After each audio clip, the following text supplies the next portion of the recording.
Cube root यानी कि घनमूल। आप किसी भी संख्या का घनमूल बिना पेन और पेपर के आसानी से निकाल सकते हैं। इसके लिए आपको केवल 1 से 9 तक का घन यानी कि क्यूब याद होना चाहिए। जैसे 1 का क्यूब 1 गुना 1 गुना 1 1 ही होगा। 2 का क्यूब 2 गुना 2 गुना 2 8 होगा। इसी प्रकार से 1 से 9 तक का क्यूब आपको याद होना चाहिए। यदि ये याद है तो आप किसी भी बड़ी से बड़ी संख्या का घनमूल यानी कि क्यूब रूट बिना पेन और पेपर के आसानी से निकाल सकते हैं। चलिए कुछ एग्जाम्पल्स देख लेते हैं। जैसे 2197 का घनमूल निकालना है। इसके लिए हम अंतिम से 3 अंक को लेंगे और इन तीनों के अंत में जो अंक होगा उसको 1 से 9 के क्यूब से प्राप्त रिजल्ट के अंत में देखेंगे कि किससे मैच कर रहा है।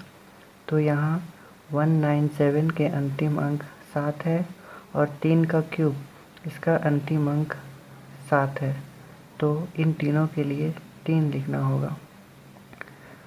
अब बचे हुए अंक यानी कि 2, इसके लिए यह देखेंगे कि ये किसके क्यूब से ठीक बड़ा है।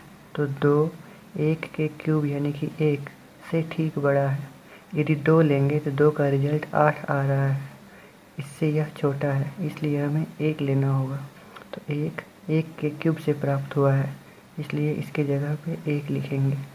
यानी कि 2197 का घनमूल 13 होगा। इसी प्रकार 12167 का घनमूल निकालेंगे।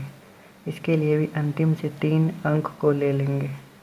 इसके अंत में 7 आ रहा है और यहाँ 3 के क्यूब के अंत में 7 आ रहा है, इसलिए हमें 3 लिखना होगा। अब बचे हुए अंक 12, इसके लिए यह देखेंगे कि यह किसके क्यूब से ठीक बड़ा है। तो यह 2 के क्यूब यानी कि 8 से ठीक बड़ा है, तो इसके लिए 2 लिखेंगे। यानी कि 12167 का क्यूब रूट यानी कि घनमूल 23 होगा। इसी प्रकार यदि इस रिजल्ट का घनमूल निकालना हो तो अंत में जितना भी जीरो हो वहाँ 3 के बदले 1 जीरो लिखेंगे। तो यहाँ 3 जीरो है, इन 3 जीरो के बदले 1 जीरो ले लिए। अब जो बचा उसे वापस इसी की तरह सॉल्व करेंगे। जैसे 625 3 अंक को ले लिए, इसके अंत में 5 आ रहा है और 5 के क्यूब के अंत में 5 आ रहा है, इसलिए इसके जगह पे 5 लेना होगा। अब बचे हुए संख्या यह देखेंगे इसके लिए कि यह किसके क्यूब से ठीक बड़ा है। तो यह 2 के क्यूब यानी कि 8 से ठीक बड़ा है, इसलिए इसके जगह 2 लिखना होगा। यानी कि 1562500 का क्यूब रूट 250 होगा। इसी प्रकार यदि इसका क्यूब रूट निकालना चाहें तो 3 जीरो के बदले 1 जीरो ले लेंगे और इन तीनों नंबर के अंत में 8 आ रहा है। यह 8 2 के क्यूब के अंत में आ रहा है, इसलिए इन तीनों की जगह पे 2 लिखेंगे तथा बचा हुआ अंक 74 4 के क्यूब से ठीक बड़ा है, तो इनके जगह पे 4 लिखेंगे। यानी कि इसका घनमूल 420 होगा। चलिए अब दूसरी तरह का देख लेते हैं। इस क्वेश्चन में 10 का पावर 6 है, तो 10 का पावर जितना भी नंबर हो उसे 3 से डिवाइड कर लेंगे। तो 10 का पावर 6 है, इसे 3 से डिवाइड करने पर हमें 2 मिलेगा, यह 10 का पावर बन जाएगा। अब बचे हुए अंकों के लिए वापस इसके जैसा इसे सॉल्व करेंगे। पीछे से 3 नंबर के बदले 1 नंबर लिखेंगे। इसके अंत में 4 मिल रहा है, जो 4 के क्यूब के अंत में मिल रहा है, यानी कि इन तीनों की जगह 4 लिखना होगा। अब 13 बच गया, तो 13 2 के क्यूब से ठीक बड़ा है, तो इसके जगह 2 लिखना होगा। यानी कि इसका रिजल्ट 24 × 10 का पावर 2 होगा। इसी प्रकार यहाँ 10 का पावर 9 है, 9 को 3 से डिवाइड करेंगे तो 3 प्राप्त होगा। जो 10 का पावर बन जाएगा। इंटू को छोड़ देंगे, इसे वापस 3 के बदले एक नंबर लिखेंगे। इसके अंत में 2 है जो 8 के क्यूब के अंत में है, यानी कि इन तीनों की जगह 8 लिखना होगा। अब बचा हुआ संख्या 195 5 के क्यूब से ठीक बड़ा है, तो इसके जगह पे 5 लिखना होगा, यानी कि इसका क्यूब रूट 58 इंटू 10 का पावर 3 होगा।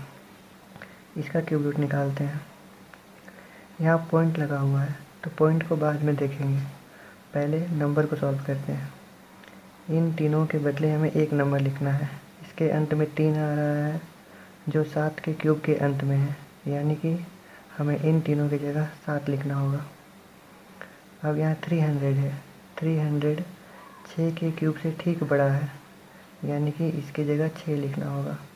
अब 3 डिजिट के बदले एक डिजिट काउंट करके पीछे से पॉइंट लगा देंगे, तो इन 3 डिजिट के बदले एक डिजिट काउंट करेंगे और पीछे से एक नंबर के बाद पॉइंट लगा देंगे, यानी कि इसका रिजल्ट 6.7 होगा। इसी प्रकार इसके लिए अंतिम से 3 अंक को लेंगे। यहाँ 5 मिल रहा है जो 125 के अंत में है, यानी कि इन तीनों की जगह हमें 5 लिखना होगा।